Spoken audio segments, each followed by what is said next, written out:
Hello दोस्तों, welcome to my channel point of classes. तो आज हम देखने जा रहे हैं कि आप कोई भी मैक्रो का लेसन किस प्रकार से बना सकते हैं।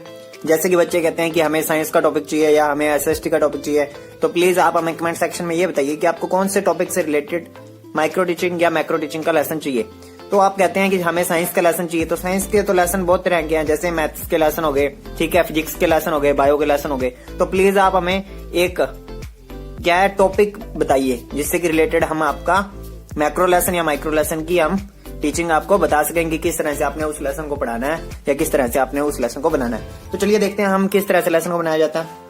तो सबसे पहले आप ऊपर लिखेंगे दैनिक पाठ योजना नंबर 1, ठीक है, दिनांक, कक्षा, विषय, प्रकरण, कालांश और समय, ठीक। इसके बीच में आप एंट्रीज कर सकते हैं। ये जो मेन एंट्रीज हैं, बाहर की एंट्रीज जो कि बदलती नहीं है, इन्हें तो हम लिखते हैं हमेशा ब्लैक पेन से, और बीच वाली जो एंट्रीज है ये हम लिखते हैं ब्लू पेन से, क्योंकि ये चेंजिंग हो जाती है। उसके बाद में आते हैं सामान्य उद्देश्य। तो सामान्य उद्देश्य क्या है, ये आप सभी को आपके कॉलेज से ही लिखाए जाते हैं कि जो भी आप लेसन पढ़ाएंगे वो बच्चे के अकॉर्डिंग होता है, बच्चे उनसे प्रभावित तो होंगे, बच्चे उन्हें ध्यान से पढ़ेंगे। ये सारी की सारी चीजें इसके बीच में आती हैं, जो सारे लेसनों के लिए अनिवार्य होती है, जिसका मेन उद्देश्य यही होता है, ठीक है। उसके बाद में हम बात करते हैं विशिष्ट उद्देश्य की। तो विशिष्ट उद्देश्य क्या होता है, जो कि मेन उद्देश्य होते हैं, स्पेसिफिक एम्स कह सकते हैं इसे इंग्लिश में, और सामान्य उद्देश्य को जनरल एम्स कहते हैं, ठीक है। तो बात करते हैं इस लेसन के अंदर क्या होता है विशिष्ट उद्देश्य में। विशिष्ट उद्देश्य का एक कॉलम होता है क्रम संख्या और क्रमागत व्यवहार परिवर्तन। इसमें आपको क्या करना होता है, 6 बिंदु होते हैं। कौन कौन से, ज्ञानात्मक, अवबोधात्मक, कौशलात्मक, अभिवृत्ति, अभिरुचि और ज्ञानोपयोगात्मक। तो इसके अंदर जो ये ज्ञानोपयोगात्मक पॉइंट है ये आपका आएगा तीसरे नंबर पे, ठीक है। तो इसको आप तीसरे नंबर पे लिख लेना, क्योंकि ये क्रम में लिखने होते हैं, ठीक है। आगे पीछे भी लिख देंगे तो भी सही है, पर कभी भी किसी भी पेपर के अंदर अगर वह क्वेश्चन पूछता है तो आपका तीसरे नंबर पे ज्ञानोपयोगात्मक आता है। तो इसके अंदर क्या क्या चीज होती है ये आपको बताते हैं। जैसे कि सबसे पहला ज्ञानात्मक, मतलब कि आपका जो ज्ञान है, आपने जो भी लेसन पढ़ाना है उसका आपको ये बताना है कि बच्चे ध्यान से सुनेंगे और बच्चे ध्यान से समझेंगे, ठीक है। इन चीजों के बारे में बताना होता है। उसके बाद में आता है अबोधात्मक। अबोधात्मक में बच्चे जो भी पढ़ाया है उसको याद करने की कोशिश करेंगे, ठीक है, उससे रिलेटेड होता है। उसके बाद में आता है कौशलात्मक। अगर कोई भी डायग्राम बनाना हो, ठीक है, या लिखने का तरीका सिखाना हो तो वो आता है कौशलात्मक में। अभिवृत्ति, अभिवृत्ति का मतलब होता है उसको याद रखना या उसका आगे भविष्य के अंदर कभी ना कभी यूज करना होता है, ठीक है। उसके बाद आती है अभिरुचि। अभिरुचि का मतलब यह है कि बच्चे जो भी लेसन आप पढ़ा रहे हैं उसके बीच में रुचि लेंगे और उसे अच्छी तरह से समझेंगे। उसके बाद में आता है ज्ञानोपयोगात्मक, मतलब कि आपने बच्चों को जो भी ज्ञान प्रोवाइड कराया है वो ज्ञान का आगे अपने भविष्य के अंदर यूज कर सकेंगे। तो ये जितने भी आपको विशिष्ट उद्देश्य दिखाई दे रहे हैं इन सभी को आपने अपने टॉपिक से रिलेट करा के ही बनाना होता है। ये नहीं कि सभी में एक समान आप यहाँ पे विशिष्ट उद्देश्य लिख दे, जिससे कि आपका लेसन गलत हो जाएगा। ये आपके सिर्फ एक टॉपिक से रिलेटेड ये चेंज होते रहते हैं, ठीक है। तो उसके बाद में हम देखते हैं अगला पॉइंट।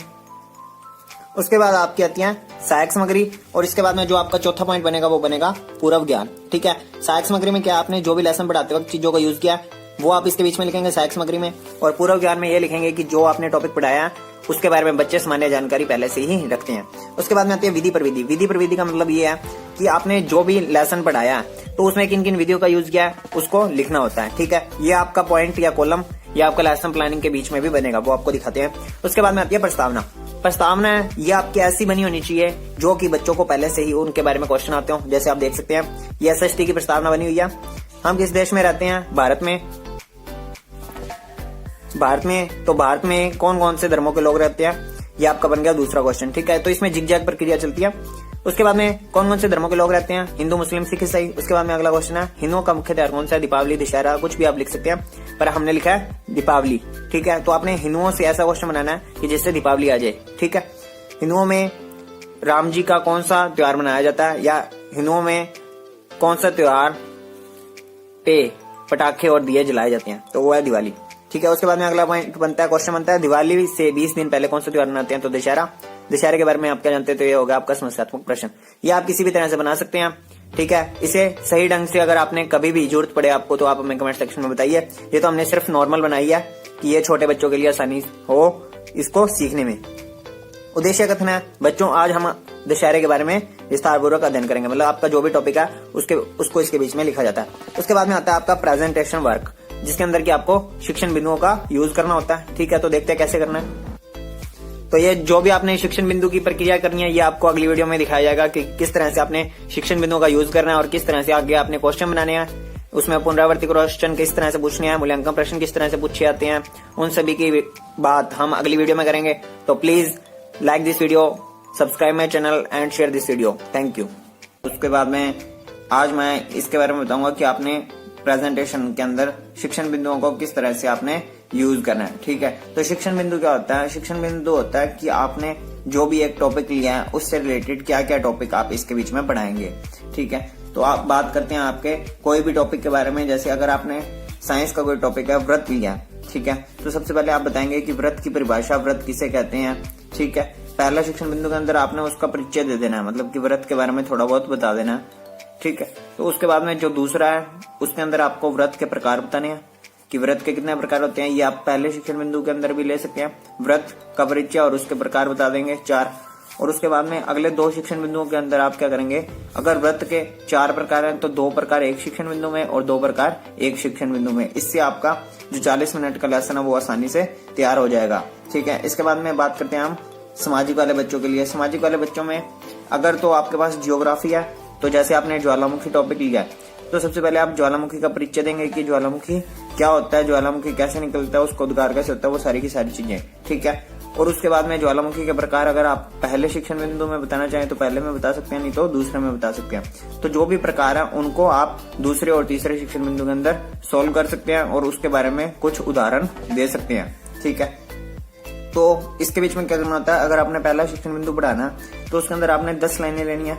10 लाइनें लेने के बाद उसके बाद में 2 बोध प्रश्न पूछे जाते हैं इस तरह से। ठीक है, 2 बोध प्रश्न पूछे जाएंगे और उसके अलावा आपको इसमें 1, 2, 3, 4, 5 और एक सहायक सामग्री का एक कॉलम बनाना होता है। मतलब कि टोटल आपके कितने कॉलम हो गए, एक सहायक सामग्री वाला 2, 3, 4, 5 और 6 कॉलम आपके टोटल हो गए। ठीक है, क्रम संख्या और शिक्षण बिंदु आप लिख सकते हैं। ठीक है, तो इस तरह से आपने एक बनाना होता है। यहाँ पे क्रम संख्या से पहले शिक्षण बिंदु को लिखते हैं, यहाँ पे शिक्षण बिंदु। ठीक है, क्रम संख्या यहाँ पे साइड में रहेगी थोड़ी सी।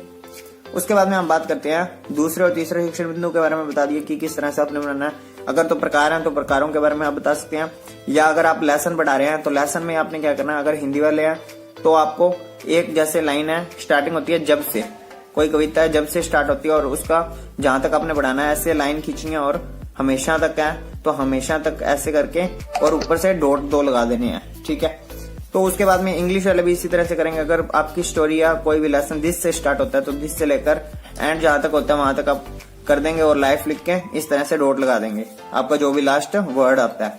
ठीक है, तो इस तरह से आपने बनानी है और उस पैरे के बीच में से कोई भी 2 क्वेश्चन आप बच्चों से पूछेंगे। ठीक है, तो उसके बाद में बात करते हैं इसके बाद के पॉइंट की। उसके बाद बात करते हैं हम अगले पॉइंट पुनरावर्ती प्रश्न की। तो पुनरावर्ती प्रश्न में आप वही क्वेश्चन पूछेंगे जो आपने बच्चों को पढ़ा दिया, उनके बीच में से कोई भी 5 क्वेश्चन पूछने होते हैं। ठीक है, जिससे पता लगता है कि आपने बच्चों को पढ़ाया वो कहाँ तक सही समझ में उनको आया है। उसके बाद में आता है मूल्यांकन प्रश्न। मूल्यांकन किया जाता है बच्चों का कि आपको कुछ विकल्पात्मक प्रश्न देने हैं, जैसे ए वाले B, C, D इस तरह से, जिसके बीच में से एक ऑप्शन सी होता है। इस तरह से आपने 1-1 या 2-2 क्वेश्चन पूछने होते हैं। सत्य वाले क्वेश्चन पूछने होते हैं जिसमें बच्चों से ट्रू और फॉल्स में आंसर लिए जाते हैं। इस तरह के आपने क्वेश्चन बनाने होते हैं। उसके बाद में है रिक्त स्थान की पूर्ति। अगर रिक्त स्थान वाले क्वेश्चन पूछने होते हैं कि बच्चों को एक लाइन दी जाती है और जिसमें रिक्त स्थान दिया जाता है। उसके बाद में मिलान चिन्ह, इस तरह से मिलान करने वाले चिन्ह वाले क्वेश्चन देने चाहिए बच्चों को। और उसके अलावा लघुत्तरात्मक प्रश्न भी आप पूछ सकते हैं और निबंधात्मक प्रश्न भी आप पूछ सकते हैं। तो ये लघुत्तरात्मक और निबंधात्मक 1-1 प्रश्न देना जरूरी होता है। ठीक है, उसके बाद में आपने गृह कार्य देना है। तो गृह कार्य आपने किस तरह से देना है ये आपको बताते हैं।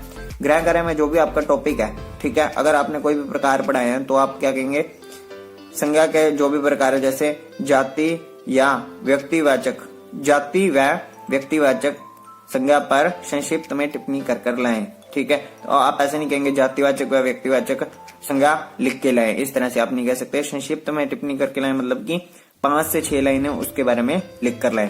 तो लास्ट में आपकी टिप्पणी और हस्ताक्षर हो गए। तो thanks for watching this video, like this video and subscribe my channel. Thank you.